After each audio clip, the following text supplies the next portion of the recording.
আলোচনা করতে গেলে আগের অনেক ঘটনাই আসবে, কিন্তু আজকের আলোচনা থেকে যদি আমরা আজকে এনসিপি একটি বৈঠক করেছে জাতীয় ঐক্যমত্য কমিশনের সাথে, এবং সেই বৈঠক আসলে তারা জুলাই সনদে স্বাক্ষর করবে বলেই তারা আশাবাদ ব্যক্ত করছে বারবারই, এবং তার আগে কিছু শর্ত তারা আগেও দিয়েছিল, সেটি পুনর্ব্যক্ত করেছে।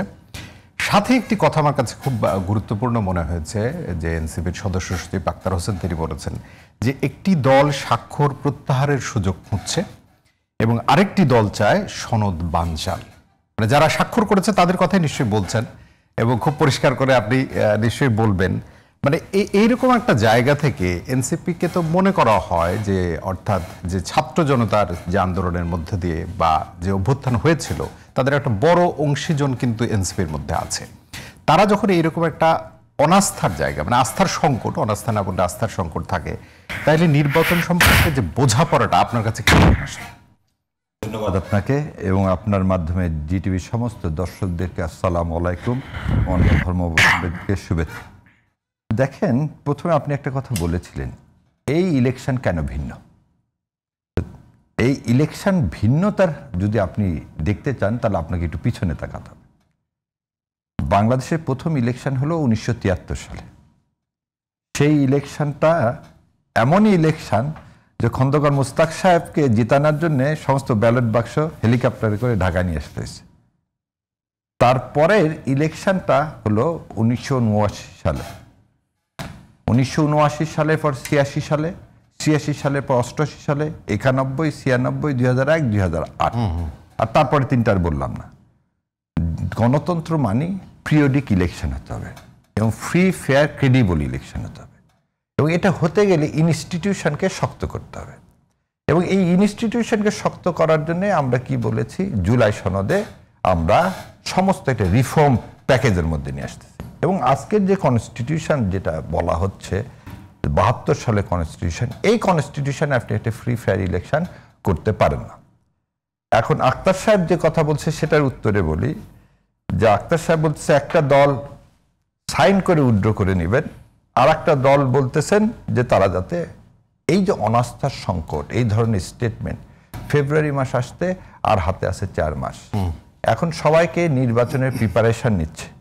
সেখানে প্রথম কথা হলো যে এই সনদটা কিভাবে বাস্তবায়ন হবে। যেমন উনি আজকে কিন্তু আক্তার একটা কথা স্বীকার করে দিছে যে বাস্তবায়নের পথে এই কনসেনসাস কমিশন অলরেডি একটা প্রপোজাল প্রিপেয়ার করছে, যেটা এক ধাপ, হ্যাঁ, যেটা এক ধাপ অগ্রগতি বলেছে। তাহলে উনি একদিকে বলবেন অগ্রগতি, আর একদিকে বলবেন যে উইথড্রল দিন এটা হয়েছে। দেখেন, গণভোট নিয়ে সমস্ত দল তো একমত হয়েছে, এ বিষয়ে তো কোনো সন্দেহ নাই। আর গণভোটটা কবে হবে, এটা কি জামাত ইসলাম দাবি করতেছেন নভেম্বরে হোক, বিএনপি দাবি করতেছেন ইলেকশনের দিনে হোক। কেন জামাত ইসলাম দাবি করতেছেন গণভোটটা আগে হোক? তাদের দাবিটা হচ্ছে যে এই ইলেকশনটা হতে হবে এই গণভোটের ভিত্তিতে, কারণ আপনি তো এই কনস্টিটিউশনের আন্ডারে ইলেকশনটা করতেছেন না। তাহলে উনি কিভাবে দেখলেন যে একটা দল, এখানে জামাত ইসলামের সেক্রেটারি জেনারেল বলেছিলেন যদি সনদ বাস্তবায়ন না হয়, ওনারা যখন বললেন যে গাদ্দারি করে জামাত ইসলাম সাইন করছে, আজকে তো ওনারা গেলেন সাইন করতে, তাহলে ওই কথাটা দেখেন ওনাদেরই দ্বিমুখিতা আচরণ হলো। তাহলে উনি বলছিলেন যদি এই দাবি না মানা হয়, আবার আমরা সবাইকে নিয়ে কি করব, আবার আন্দোলনে যাব। কারণ রাজনৈতিক দল তো প্রতিনিধিত্ব করে জনগণকে, আর জনগণের অভিপ্রায় তো নির্বাচন ছাড়া তো আপনি নির্বাচিত সরকার ছাড়া বড় অনুষ্ঠান এছাড়া তো আর কিছু নাই। তাহলে সেই নির্বাচনটা ক্রেডিবল করতে গেলে এই শেখ হাসিনার মতো ডেমি ইলেকশন, রাতের ভোট, এগুলো থেকে পরিহার করতে গেলে সেই জায়গায় পলিটিক্যাল পার্টিগুলো সবাই এক জায়গায় হয়ে আসে যে সনদকে বাস্তবায়ন করা হবে। এবং আপনাকে একটা জিনিস মনে করিয়ে দিই, 3 দলীয় রূপরেখার হয়তো সবকিছু বাস্তবায়ন হয়নি, কিন্তু 3 দলীয় রূপরেখার উপরে ভিত্তি করে কিন্তু গণভোট হয়েছিল প্রেসিডেন্সিয়াল ফর্ম গভর্নমেন্ট থেকে পার্লামেন্ট ফর্ম অফ গভর্নমেন্ট। তো সেই 3 দলীয় রূপরেখার কিন্তু তখন সবাই সাইন করেছিল। আজকে যদি একটা কথার কথা বলি, সাইন করা দলগুলো এটা মানলো না, তাহলে কি তারা জাতির সামনে জাতীয় বেঈমান হয়ে যাবে না? তাহলে তাদের ভোটের ক্ষেত্রে তারা দিয়ে কি বলবে?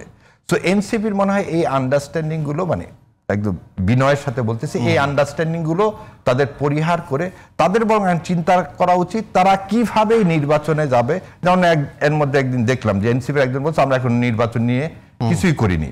তাহলে এই অগোছালো অবস্থায় সে তো নির্বাচনে যেতে পারবে না। এবং আমি যদি এই দাবি তুলি, তারাই চাচ্ছে নির্বাচনটা ডিলে করার জন্য এই সব করে, যাতে তারা এর মধ্যে দলটাকে গুছাতে পারে। সো এইগুলো কথা থেকে বের হয়ে এসে সবাইকে ফেব্রুয়ারি নির্বাচনে কি মনোনিবেশ করতে হবে।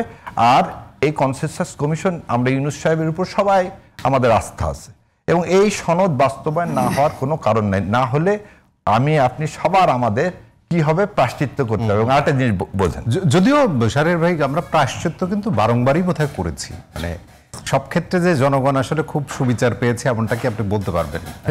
হ্যাঁ, এইখানে আপনাকে একটা সুবিচার পেয়েছে, মানে জনগণ এক ধরনের প্রতারণার শিকারও তো হয়েছে। আপনাকে বলি, প্রতারণার শুরুটা হচ্ছে কিন্তু দেখেন আমাদের কনস্টিটিউশন থেকে। শেখ মুজিবুর রহমান 10 তারিখে বাংলাদেশ আসলেন, 11 তারিখে উনি নিজেকে শপথ গ্রহণ করলেন না, উনি নিজেকে রাষ্ট্রপতি হিসেবে ঘোষণা করে নিজে প্রপোজাল পাশ করে দিলেন। ওই প্রপোজালে ছিল চিফ জাস্টিস হচ্ছে প্রেসিডেন্টকে শপথ পড়াবেন, উনি সেটাকে বাদ দিয়ে নিজেই হচ্ছে আবু সাইদ চৌধুরীকে শপথ পড়ালেন। আরো একটা জিনিস দেন, 70 সালে যারা নির্বাচিত হয়েছিলেন তারা কেউ কিন্তু শপথ গ্রহণ করেনি, এবং লেখা ছিল এলএফওতে 90 দিনের মধ্যে শপথ না নিলে কি হবে, তাদের আর এমপিত্ব থাকবে না। তাহলে আপনি ভোট হলো 70 সালে, আমাদের স্বাধীনতা যুদ্ধ হচ্ছে 71 সালে, আপনি একটা লোকও কি নিলেন না, শপথ নিলেন না। মুজিবনগর সরকারের শপথ সেটা আলাদা শপথ, সেটা ওই শপথ না। তাহলে তাদেরকে দিয়ে আপনি আবার গণপরিষদ তৈরি করলেন, এবং এই সংবিধানটাকে আপনি মেরে ফেলে দিলেন, রাষ্ট্রের সাথে প্রতারণা করলেন 4th সংবিধানের মাধ্যমে, বাকশাল কায়েমের মাধ্যমে। এখন আপনি যদি যে কথাটা বলছিলেন, দেখেন শহীদ প্রেসিডেন্ট জিয়াউর রহমান যে যত কথা বলুক, আপনি সবাইকে নিয়ে একটা রিকনসিলিয়েশন করে রাজনীতির যে পুনর্যাত্রা, গণতন্ত্রের যে পুনর্যাত্রা, সেই যাত্রা যদি শুরু না করতো, আজ 53 বছর আমরা কিন্তু এই জায়গায় আসতে পারতাম না।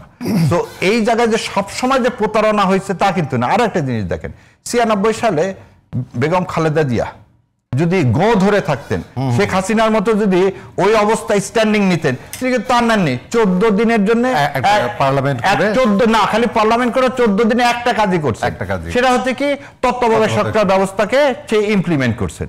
তাহলে জনগণের কে সবাই যে প্রতারণা করে তা কিন্তু না, কারণ উদাহরণগুলো দেখেন। কিন্তু একটা ওই যে আস্থার যে সংকট, বা এখনো ধরেন জুলাই অভ্যুত্থান পরবর্তী যদি আমরা কথা বলি, বারংবার কিন্তু বলা হচ্ছে যে যদি ঐক্য নষ্ট হয় তাহলে ফ্যাসিবাদ পুনর্বার ফেরত আসতে পারে।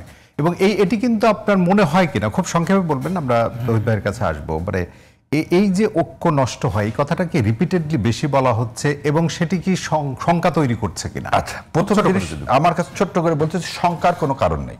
দ্বিতীয় কথা, ফ্যাসিজমের প্রেতাত্মারা এখন এখানে আছেন, তারা সবসময় চাচ্ছে এই ঐক্যটাকে বিনষ্ট করতে, তারা কিন্তু থেমে নেই, তারা কিন্তু সব জায়গায় ঐক্য বিনষ্ট করতে যাচ্ছে।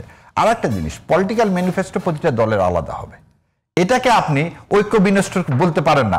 ওনার নানা মত না থাকলে তো গণতন্ত্র হবে না। উনি তো ওনার ভোট চাওয়ার জন্য ওনার তো মেকানিজম থাকবে, এটাকে আর একজন কি রিফ্লেক্ট করতে না, আমাদের তো ঐক্য নাই।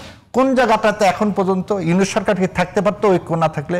এই ঐক্যমত কমিশন কি বসতে পারতো ঐক্য না থাকলে? এই জুলাই সনদ কি সাইন হতো ঐক্য না থাকলে? তাহলে সর্বক্ষেত্রে দেখা যাচ্ছে আসলে ঐক্য আছে, আর মুখে কিছু লোক বলতেছেন যাতে ঐক্যটা বিনষ্ট করা যায়, সেজন্য বলতেছে ঐক্য বিনষ্ট।